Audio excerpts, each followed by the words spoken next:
कृष्ण हरे हरे हरे राम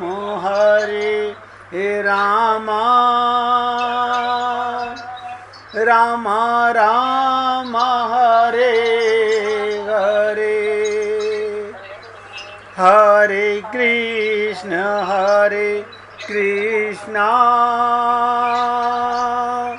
कृष्ण कृष्ण हरे हरे हरे राम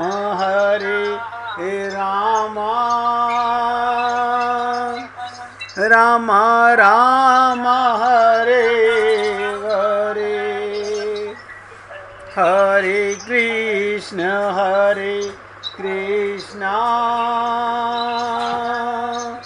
कृष्ण कृष्ण हरे हरे हरे राम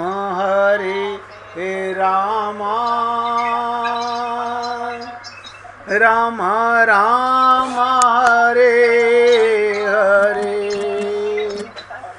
सभी पुण्य आत्मा पूरी एकाग्रता के समझने का प्रयत्न कीजिएगा, क्योंकि आप और हम लोग इस शरीर में हैं। देखिएगा, इस शरीर में ही आप भगवत प्राप्ति कर सकते हो। मैंने कहा देवताओं को भी भगवत प्राप्ति नहीं होती। भाई जी अपने मोबाइल की आवाज़ बंद कर लीजिए। देवताओं को भी प्राप्त नहीं होती, और आप और हम लोग अधिकारी हैं। हम कहाँ हैं, कभी सोचते भी नहीं, और एक एक दिन करके दिन सरक रहे हैं, जीवन जा रहा है किधर। अब आप सोच लो, भगवान की तरफ या मृत्यु की तरफ। दो ही बातें नोट कर लीजिएगा। अगर मन भगवान में है तो भगवान की तरफ जा रहा है, और मन संसार में है तो 84 लाख योनियों की तरफ जा रहा है।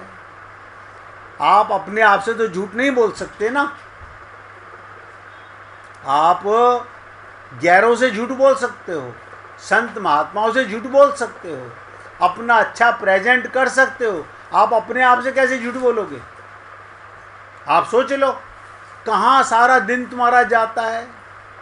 काय का? शरीर का नहीं कह रहा हूँ, शरीर तो मिला ही संसार की सेवा के लिए, लेकिन मन कहाँ रहता है।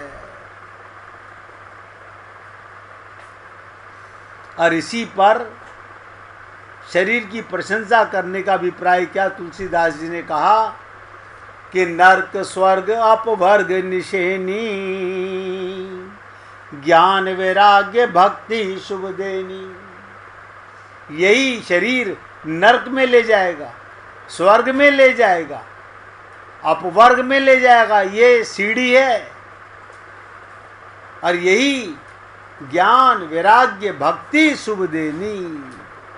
अब आप देख लो, नरक स्वर्ग में जाना चाहते हो या आत्मज्ञान, संसार से वैराग्य और भगवान का प्रेम पाना चाहते हो? ये शरीर क्या है? कल आपको अगस्त जी के बारे में बताया गया कि अगस्त जी का जन्म घड़े से हुआ, पर उन्होंने समुद्र को पी लिया। बड़ी विचित्र बात है। विंध्याचल को झुका दिया। आतापी और बरतापी, मैंने कहा था कल उसकी चर्चा करूंगा। ये आतापी और बातापी नामक राक्षसों को मिटा दिया। ये दो भाई थे। ये मानो सिद्ध करने के लिए कि मनुष्य का शरीर भी एक घट है, घड़े की तरह है। और घट से भी अगर अगस्त का अर्थात विवेक का, भगवत प्रेम का जन्म हो जाए, नोट करो, अगर इस शरीर में आत्मज्ञान नहीं हुआ, आपकी बुद्धि भगवान की ओर नहीं मुड़ी और भगवत प्रेम का जन्म नहीं हुआ, तो व्यक्ति का जीवन अगर भगवत प्रेम की तरफ चला गया तो जीवन धन्य हो जाता है, सार्थक हो जाता है। सभी लोगों के जीवन में अगस्त का जन्म नहीं होता। शरीर की निंदा कब करते हैं?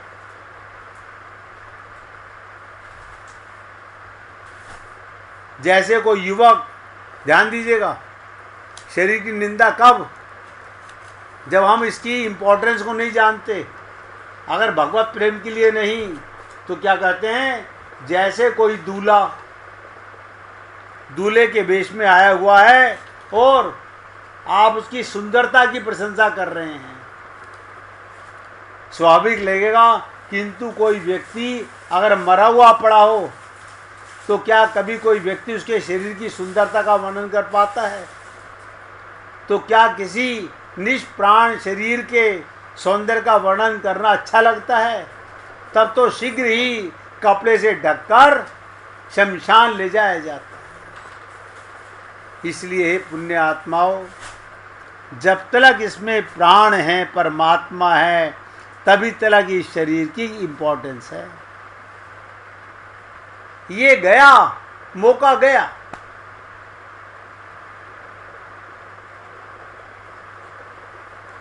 किसी ने आज हमसे मेल पे लिख करके भेजा कि राधा रानी कौन है?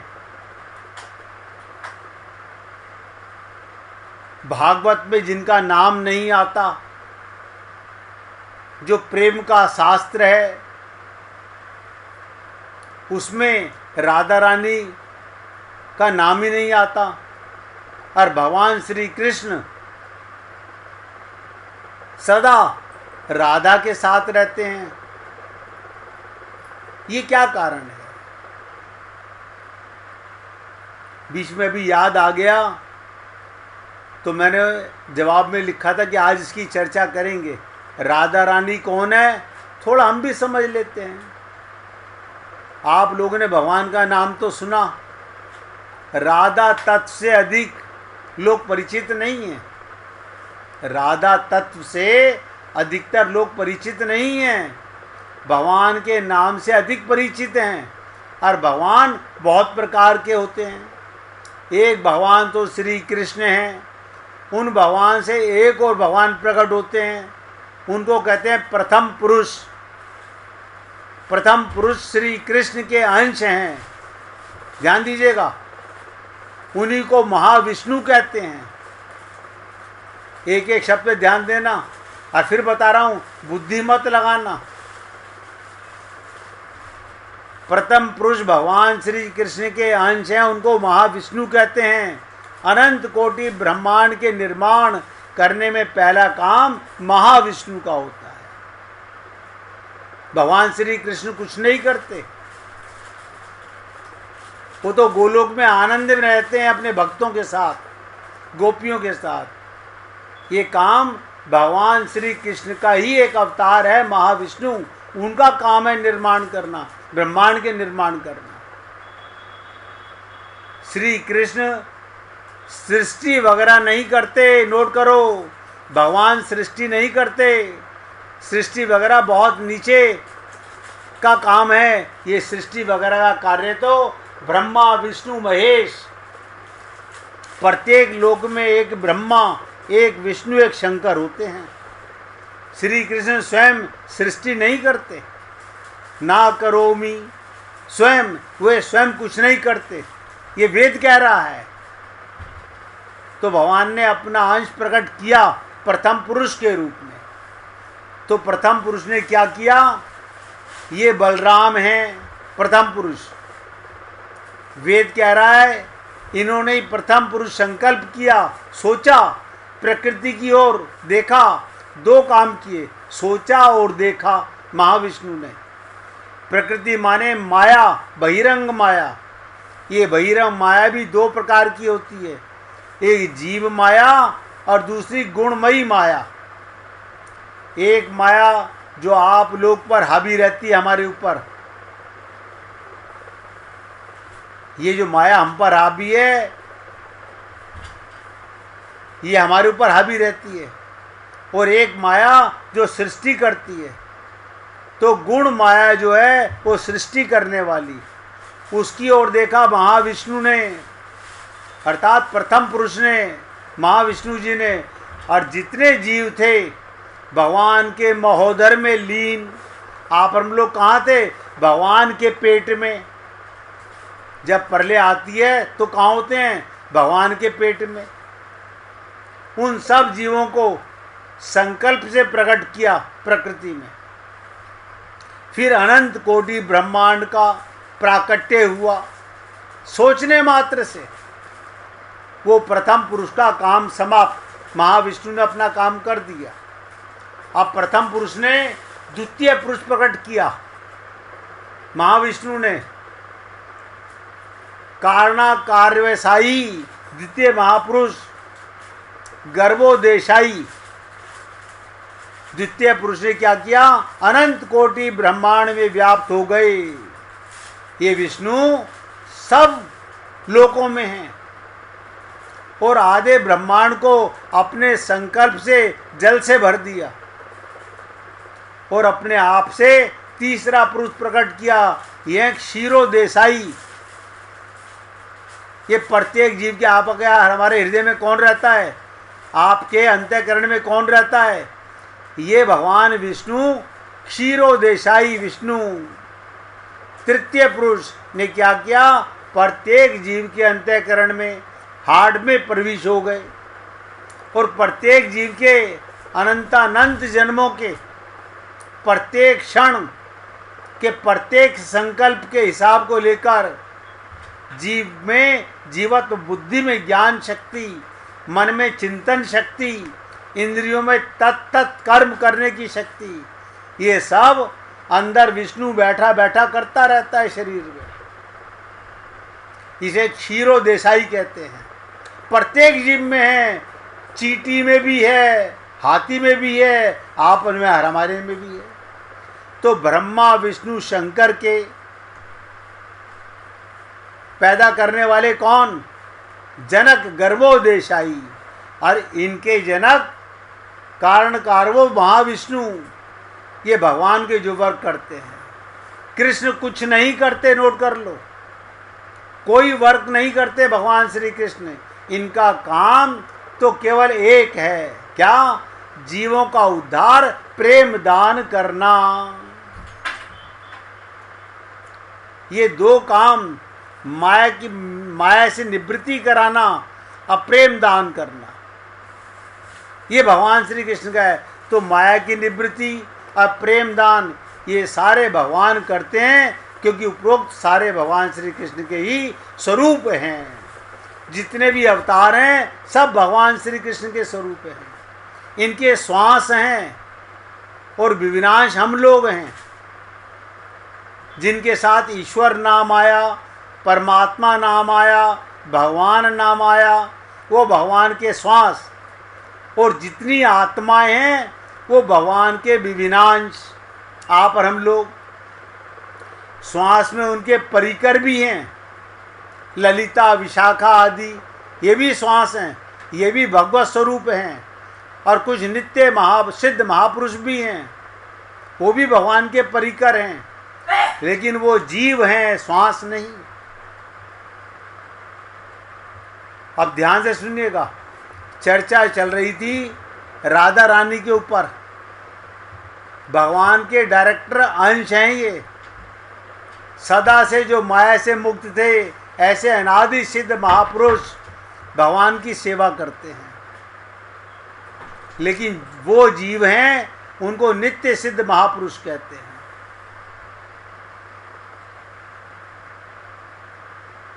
भगवान की एक पर्सनल पावर, अब नोट करो, ये सब स्वरूप शक्ति गवर्न करते हैं। भगवान की एक पर्सनल पावर, उसका नाम है स्वरूप शक्ति। उस स्वरूप शक्ति को गवर्न करते हैं ये सब के सब ब्रह्मा विष्णु शंकर। ये राधा रानी का नाम है। यही ब्रह्मा को, यही विष्णु को, यही शंकर को, सबको कंट्रोल करती हैं। आप गाते हो ना, जग सृष्टि करें राधा, जग पालन कर राधा, जग प्रलय करें राधा। तो श्री कृष्ण क्या करते हैं? श्री कृष्ण अपने भक्तों के साथ नित्य नवायमान लीलाएं करते हैं। गोलोक में उनका एक वर्क है आनंद देना, और आनंद लेना, भक्तों को आनंद देना और भक्तों से आनंद लेना। और इन दोनों में भक्तों से आनंद लेना बहुत उच्च कोटि का, हाई लेवल का। भगवान का जो अपना आनंद है वो इसके आगे निम्न कोटि का है। देखो भगवान कहते हैं अहम भक्त पराधीना, भगवान कहते हैं मेरा भक्त जो मुझे प्रेम देता है वो मेरा प्रेम निम्न कोटि का और भक्तों का प्रेम उच्च कोटि का है।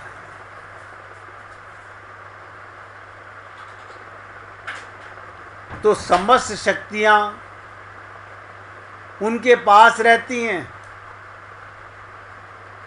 और जब भक्तों के सामने भगवान आते हैं ऐश्वर्य शक्ति समाप्त हो जाती है, केवल माधुर्य रह जाता है। भगवान श्री कृष्ण का ये 4 गुण विशेष हैं।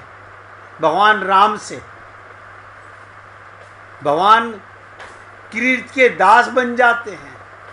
ये जो भक्त और भगवान की बात मैंने बताई, ये भगवान आनंद देते हैं, लेते हैं। इसे प्रेमानंद का जो खजांची है, तो आनंद की सबसे ऊंची क्लास का जो होता है परमहंसों को प्राप्त होता है। अब देखो सकाम प्रेम की कुब्जा, सकाम निष्काम मिक्सचर रुक्मणी आदि का निष्काम प्रेम ब्रज गोपियों का। निष्काम प्रेम माने जिसमें कोई कामना ना हो, वो गोपियों का प्रेम है।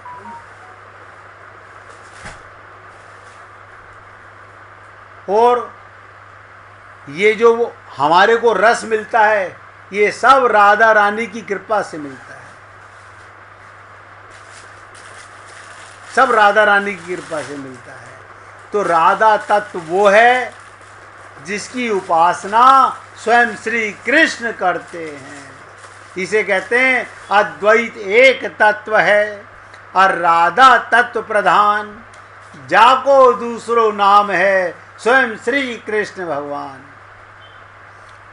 राधा तत्व वो जिसकी उपासना स्वयं भगवान करते हैं, जिन श्री कृष्ण की उपासना महाविष्णु आदि करते हैं, जिनके अंडर में अनंत कोटि ब्रह्मांड हैं, तो उस राधा तत्व के विषय में कोई शब्द की गति नहीं, जिसके बारे में वेदों में राधा उपनिषद में कहा गया। इसलिए हे पुण्य आत्माओं, राधा परमात्मा की भी आत्मा है। जैसे आप और हम लोग बिना आत्मा के शरीर नहीं रहता, ऐसे ही परमात्मा भी प्रेम स्वरूपा, राधा स्वरूपा प्रेम तत्व इसी को बोलते हैं।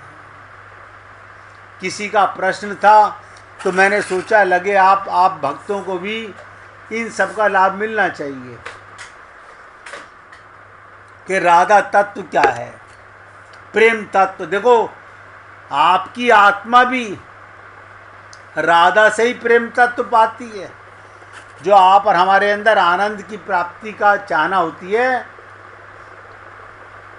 ये राधा की कृपा से ही होती है, जो कि आप हम लोग समझ नहीं पाते हैं। इसलिए निवेदन करता हूँ, मौका मिला है भगवत प्राप्ति का, बस अपने मन की, कहते ना, मन की तरंग मार लो। मन के विचारों को जिसने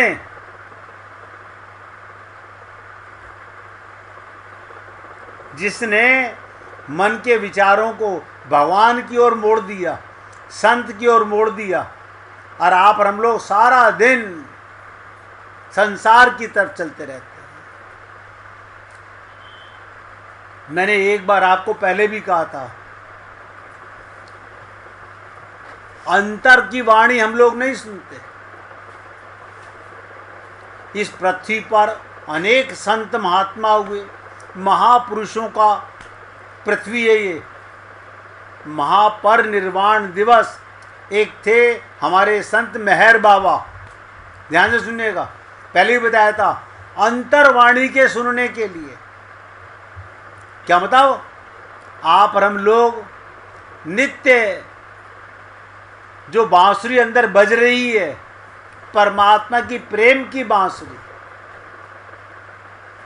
आनंद मध्य सिंधु तब बासा, और ये मेहर बाबा अंतर्वाणी के सुनने के लिए, ध्यान से सुनिएगा, अंदर से जिसकी लौ लग जाती है वो बाहर से मौन हो जाता है।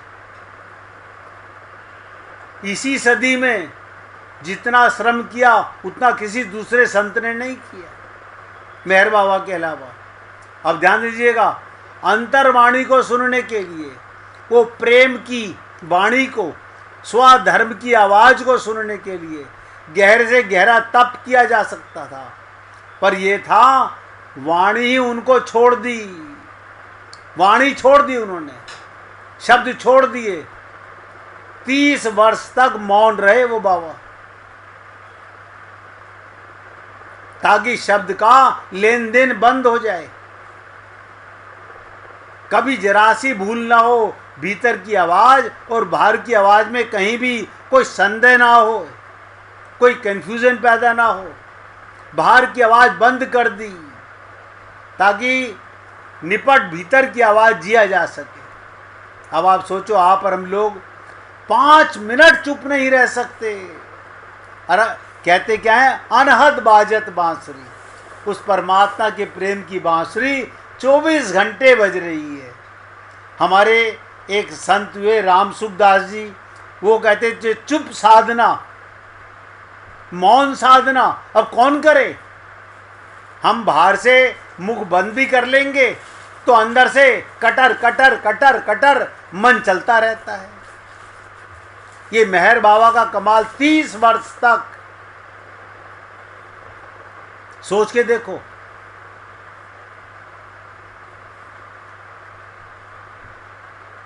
बहुत घटनाएं उनके जीवन में हुई जिससे ख्याल आ सकता है अंतर की आवाज़। हैदराबाद के पास उन्होंने एक छोटा सा आश्रम बनाया था, बनकर तैयार हुआ, बड़ी प्रतीक्षा से बनाया।